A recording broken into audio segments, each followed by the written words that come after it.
Welcome to the Hobby School podcast. Whether you're a seasoned hobbyist or just getting started, Hobby School is the perfect place to learn something new.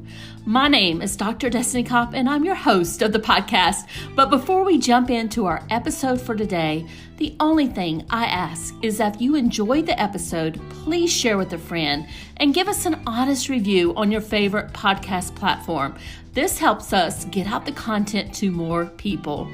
I also want to invite you to get on our wait list for our next Hobby School Online Learning Summit. These are free to attend, and you can find the link to join at hobbyschool.com, which is also in our podcast show notes. Now sit back, relax, and enjoy the episode.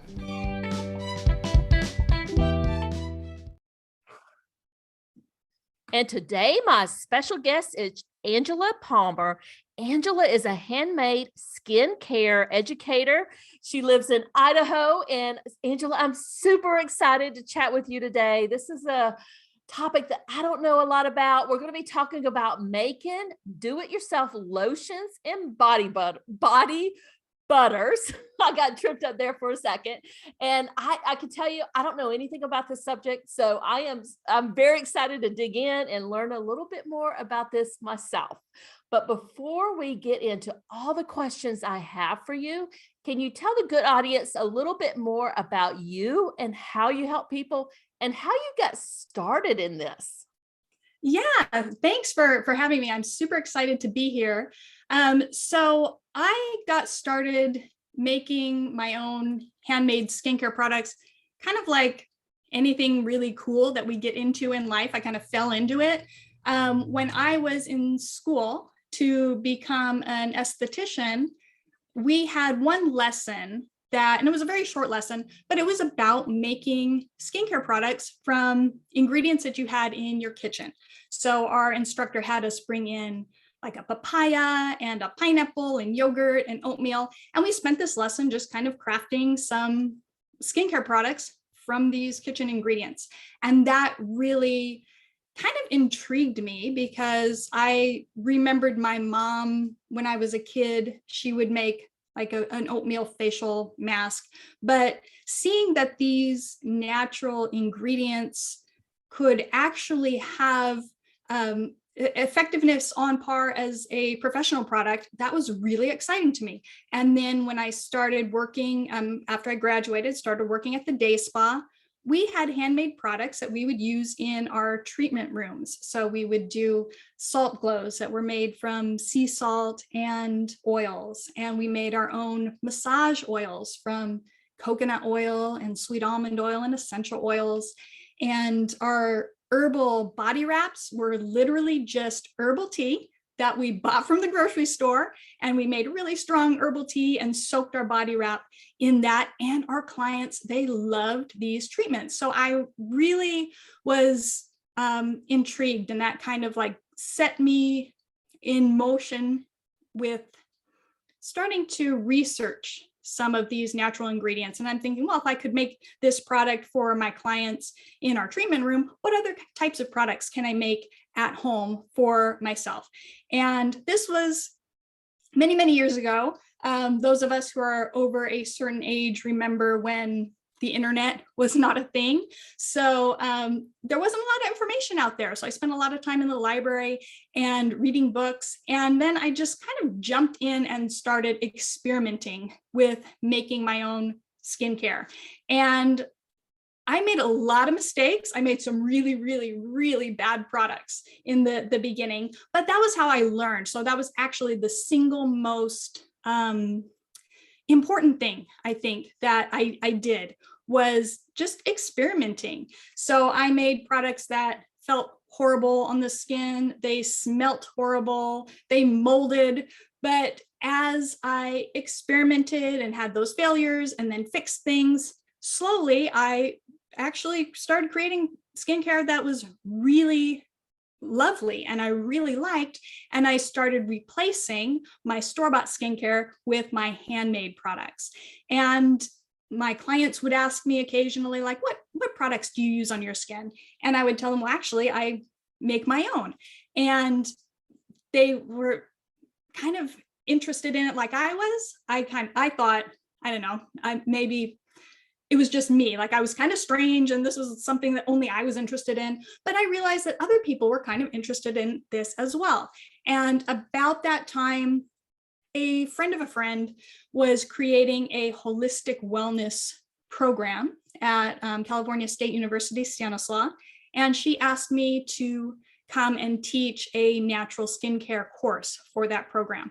And that was how I got into teaching others about making their own skincare products. And it really slowly grew from there. So I taught my first handmade skincare class in December of 2001. So I've been doing this for a long, long time. And I've always just been so humbled and appreciative of my students and their passion for the topic and their enthusiasm, because it really is it's fun. And it's exciting to be able to create your own skincare products at home, really simply with lovely, lovely ingredients. So I think there are like two types of people in the world, like why make it when I can buy it? But I and my students were definitely like the why buy it when you can make it. So that's really kind of my story in a nutshell, how I got started teaching others how to make their own skincare products. So when you mentioned the, about the oatmeal facial mask, I remember doing that years and years and years ago. Yeah, right? Yeah. So I was like, back when I think I was trying to solve like an acne problem back then. Now, I don't know if that actually does that or not, but yeah, oatmeal is a great skincare ingredient. You can use it for a lot of different skincare issues. It's very cleansing, it's anti-inflammatory, it's gentle, and you can put it in a lot of different products like facial masks and bath soaks, soap, of course. You can make a oatmeal extract by soaking it in glycerin and then adding that extract into lotions and creams. So it's a really versatile ingredient. So listening to you describe all that, you definitely have me motivated to explore replacing like my Lubriderm and Eucerin lotion. So let's get started in here. But the first question I have for you is, what is the difference between a lotion and a body butter? I don't even really know what a body butter is. So you might want to go into a little bit more detail about that too. Oh, yeah, absolutely. So lotions and body butters, very often, especially in the DIY skincare world, like the terms are used interchangeably, but there are some very key differences between a body butter and a lotion.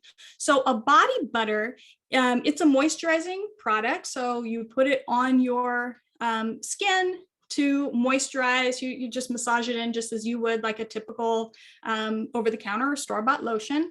But a body butter is a water-free, or what we call anhydrous product. So it is made simply from lipid oils, or what are sometimes called carrier oils. So this could be sweet almond oil or sunflower oil or hemp seed or avocado oil, any type of liquid oil, and then blended with a cosmetic butter. So this would be like shea butter or cocoa butter or capuachu butter, mango butter. Okay, so these butters are solid at room temperature. So to make a body butter, you could make a very simple body butter by just melting down a butter with an oil, mix them together, and then you let them solidify. You can just leave them as is. It's almost like if you just leave them as is, it's almost like a lip balm for your body, kind of that consistency. But what a lot of handmade skincare crafters do is they whip these butters and oils together. So sometimes you'll hear like a whipped body butter or a whippy body butter or a body frosting. So just when these ingredients are almost completely solidified, but they're still kind of warm and soft, take a hand mixer and you whip them up just like you would whip up meringue or a buttercream frosting. So it whips air into the product. And you can add fragrance oils or essential oils to give a scent to it if you choose. But that's what a body butter is. So it's basically just a blend of oils and cosmetic butters, and it is a water-free product. Okay, so that's a body butter. Now in a lotion, it's a little bit different in that we do have those oils. So the same oils that we use in a body butter, the same cosmetic butters that we use in the body butter can be used to make lotion. But the key difference in the lotion is that there is water in the product. Okay, so a lotion, technically speaking, is an emulsification between oil and water. So and I'll at this point you're saying, okay, that's really cool, but oil and water don't mix, right? Because the oil floats on top of water. So to make a lotion, you have to add a special ingredient that is called an emulsifier. So an emulsifier allows the oils to become suspended, all the oil molecules become suspended evenly throughout the water. So then you have tiny, tiny, tiny little droplets of oil suspended throughout your water, and the emulsifier keeps that shelf stable. So the oil isn't going to separate out. So the store-bought lotions that you buy, it is an emulsified lotion. So you can make at home a lotion that is almost exactly like the lotions that you would buy over the counter as far as the way they feel on the skin and the way they look. So the key difference here between a body butter and a lotion is that body butters are anhydrous or water-free, and lotions are emulsifications. So an emulsification of oil and water. So I understand, I think now, and thanks for that great explanation. So I understand the difference between a lotion and a body butter. I guess my next question is, why would you choose to use one over the other? Like, what are the benefits and, pros and cons of each?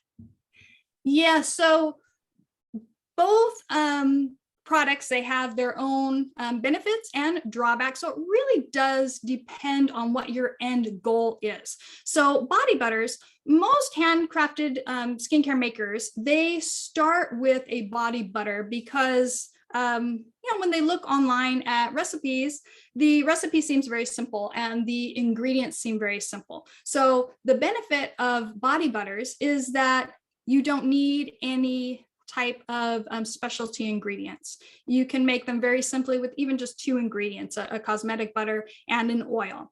So they're very, very simple. The barrier to entry in making these products are very, very simple. So that is a benefit of the body butter. Another benefit is that you can easily make an all natural body butter because you're just adding oils and butters, very simple ingredients. Those are obviously natural ingredients. So body butters are very, very easy to make 100% natural if that is important to you, if that's a concern of yours. But the drawback to using a body butter is that just by the very nature of the product is they're going to feel a little bit greasy on the skin. Okay, and there's really not a whole lot we can do to change that fact. Okay, and that's probably the number one question that I get from my students when they've been making body butters for a while is, how can I make my body butter feel less greasy on my skin? And we do have to be just kind of realistic about what the body butter is going to feel like, because it's made of nothing but oily products. Okay, so it is going to feel a little bit greasy on the skin. You can do things that combat that greasiness a little bit. Some crafters put arrowroot powder or tapioca starch in their body butter because those powders kind of absorb some of that greasiness. You could definitely use oils and butters that are fast absorbers. They're going to feel lighter on the skin. So fast absorbing butter would be mango butter. A really nice dry oil would be camellia oil is a great dry oil. So that means it doesn't feel as heavy on the skin. It absorbs pretty quickly. Okay, but that drawback to the body butter is that it's always going to feel a little bit greasy, a little bit heavy on the skin. So we just have to know that is just the nature of that product, okay? And then kind of conversely, then we have our emulsified lotion. So the benefit of using an emulsified lotion or making an emulsified lotion is that whereas body butters are like 100% made from oil, so they are definitely going to feel oily on the skin, an emulsified lotion is the majority of that product is water. And only about 15 to 20% of an emulsified lotion is made up of oil. So it's going to feel a lot lighter on the skin simply because it has less oil in it. You're really massaging mostly water across the skin with a little bit of oil. So the water helps to kind of disperse that oil and disperse the butters across your skin, and it feels a lot lighter because we're using a lot less oil. And some people are like, ugh, but aren't I getting a watered down product? I know I thought that many years ago when I first started learning about cosmetic formulation, I would look at a lotion and the very first ingredient is water. And I went, oh, I'm getting a watered down product. Why would I want water in my skincare? But water is not a filler ingredient in your lotion. Is actually chosen specifically for a very important role, and that is to add hydration to the skin.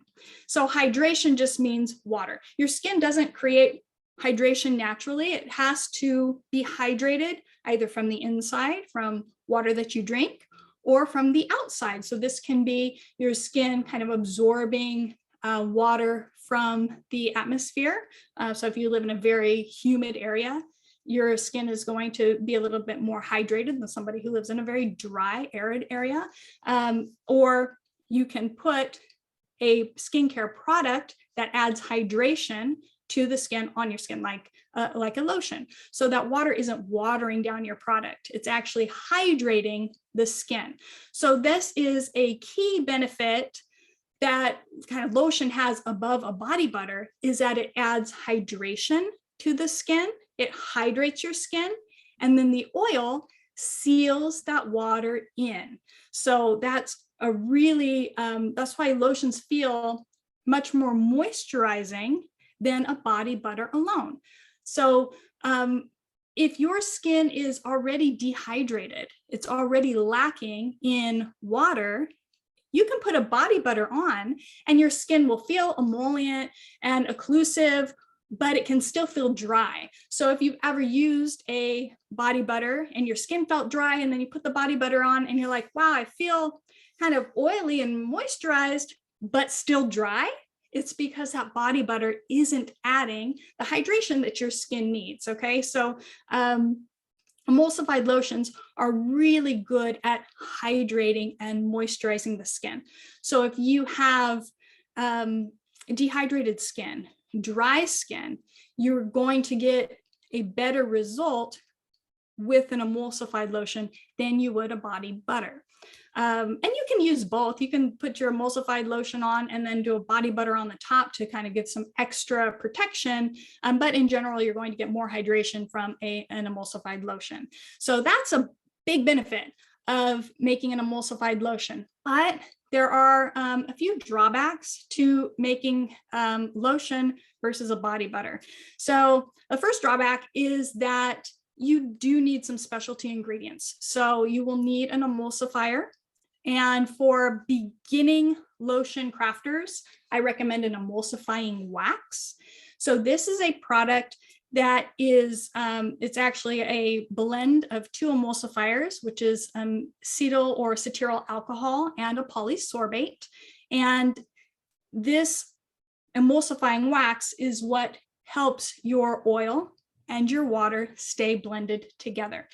So emulsifying wax is not 100% natural, strictly speaking. You can buy an emulsifying wax that is made from vegetable sources, but it is not a 100% natural product. So if that's a concern of yours, that might be a drawback to making an emulsified lotion. Emulsified lotions also need to be preserved. And I know preservatives are kind of like a scary buzzword in the handmade skincare industry right now. Some of it deserves, some of it not, but there are plenty of very safe preservatives that are available to the home crafter. And the reason why an emulsified lotion absolutely needs to be preserved is that without a preservative, it is going to grow mold, it can grow bacteria, it can grow yeast. And that definitely not stuff that we want growing in our lotion and putting on our skin, because water is the breeding ground of life. So anytime you have water in any type of skincare product, you're going to need a preservative to keep that product safe. If you think about, if you have like a jar of water and you set it out on your kitchen counter, it can sit there for years and years and it would be completely fine. But if you add maybe a little chicken bouillon to that water and let it set out on your kitchen counter, it's only going to take 2 to 3 days, and you're going to have mold and yeast and a lot of nasty stuff growing in that jar. And that's because we have created a hospitable home for all of these microbes to grow. And that's what you're doing when you're making emulsified lotion. The blend of the oil and the water makes a really hospitable home for microbes. So emulsified lotions are not safe to be left unpreserved, unlike a body butter, because a body butter is anhydrous, it contains no water, it just isn't, it's not likely to grow any type of microbes. Just doesn't make a good home for them, but an emulsified lotion does. So it's really important that you do use a preservative. For the home crafter, especially the beginning crafter, synthetic preservatives are what I recommend. There are some natural preservatives out there, but they are very, very difficult to use for the beginner. So I don't recommend natural preservatives if you're just starting out making emulsified lotions. You may grow into that, but just starting out, it's easier to stick with the synthetic preservatives. And really, the risk of using an unpreserved lotion is infinitely more risky than any impossible risk of the preservative itself. Does that make sense? Yeah. So it's really important that we're using that preservative in an emulsified lotion.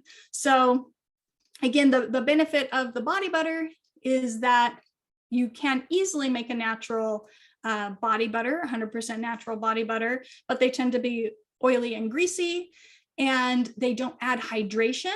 And the emulsified lotion, they add the hydration, they feel light, they absorb. You're going to get that professional feel and that professional look with an emulsified lotion, but then the drawback is you are going to need those specialty ingredients. So Angela, thank you for kind of doing the pros and cons of each of those. For all the beginners out there, let's say that I just wanted to get started and kind of dip my toes in creating my own lotion or body butter. Where can I buy the ingredients and what should I start with? That's a really good question. Because handmade skincare has become like so much more mainstream, which is awesome. There are so many really great places to get these ingredients. You can get certain oils and butters at the health food store. So if you want to shop locally, you can go to your health food store and yeah, the same oils that you use to cook with, you can use in your handmade skincare. It's not like there's a cooking oil and a separate skincare oil. They're all the same type of oils. So you can get them at the health food store. But there are also some really great online suppliers. I really like Mountain Rose Herbs. That's a great place for getting the oils and the butters for your body butter and your lotion. Mountain Rose Herbs also has my personal favorite emulsifying wax. It is a vegetable-based emulsifying wax. So it's sourced from palm oil, but it is the palm that they use is responsibly sourced. It's from the RSPO Roundtable for Sustainable Palm Oil. So it's a really easy emulsifying wax to work with. It has great stability and it feels good on the skin. It's not super waxy. Certain emulsifying products can give like a waxy feel or a soapy feel on the skin, but the Mountain Rose Herbs emulsifying wax is great. Wholesale Supplies Plus is also one of my go-to places to buy ingredients, and they have everything there. Like literally everything that you could possibly need to make any type of handmade skincare product. They have all the oils and the butters. They have emulsifying wax. They have preservative. My favorite preservative for lotions for the beginner is Liquid Germall Plus. Super simple preservative to use. You use it at a very low usage rate. 0.5% or less. So very, very small amount of preservative. And you can get that at Wholesale Supplies Plus. You don't need a wholesale license. I think the minimum order is like $25, but you can easily spend that because they have lots of cool ingredients there. So those are some of my recommendations for finding some really good quality skincare ingredients at a really good price. So Angela, thank you so much for walking us through how we can make our own lotions and body butters. I don't know why I keep getting tripped up on that. Before we go, can you tell the audience where they can find you? And I also think you have a free gift for them. I do. So you can find me at www.angelapalmer.com. So on my site, I have lots of recipes, not only how to make lotions, but facial products and bath products and basically any type of skincare. If you are wanting to get into handmade skincare, I've got recipes there for you, soap recipes and all that fun stuff. And you can, I think you've got I sent you the link. We have the link and we'll make sure it's in the show notes for everybody. Perfect. Because I'm like, I can't remember it right off the top of my head. But you can get a 10 best oils and butters for making body lotions and body butters. So these are like my 10 favorite oils and butters, plus some of the other ingredients that you would need for like an emulsified lotion, and listed out the benefits of each oil, the absorption rate of each oil. And that's really key when you're trying to figure out, what oil or what butter is going to be best for me. If you have oily skin, you're going to want a fast absorbing oil. If you have drier skin, you're going to want a more occlusive oil. So the absorption rate is on there, and just everything you need to know about each specific oil so that you can read through and pick out one or two that would work best for you. So it takes a lot of the guesswork out of getting on one of these cosmetic suppliers, and they have literally hundreds of different oils and butters, and it can be very overwhelming. And you don't want to buy an oil or a butter and get it home and try it, and you don't like the way it feels, or you don't like the way it smells. This guide is going to help you narrow your choices down and help you choose the best oils and butters to get started with. And Angela, thank you so much for sharing all of your wonderful knowledge with us. We'll make sure all of those links are in the show notes so people can go and sign up for your ebook. Awesome. Thank you so much. I appreciate you having me. Thank you.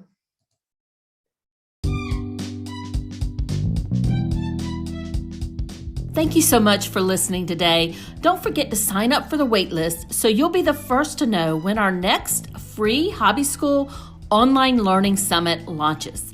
The link is in the show notes for this episode, or you can go to hobbyschool.com, and that's Hobby School with school without an H in it.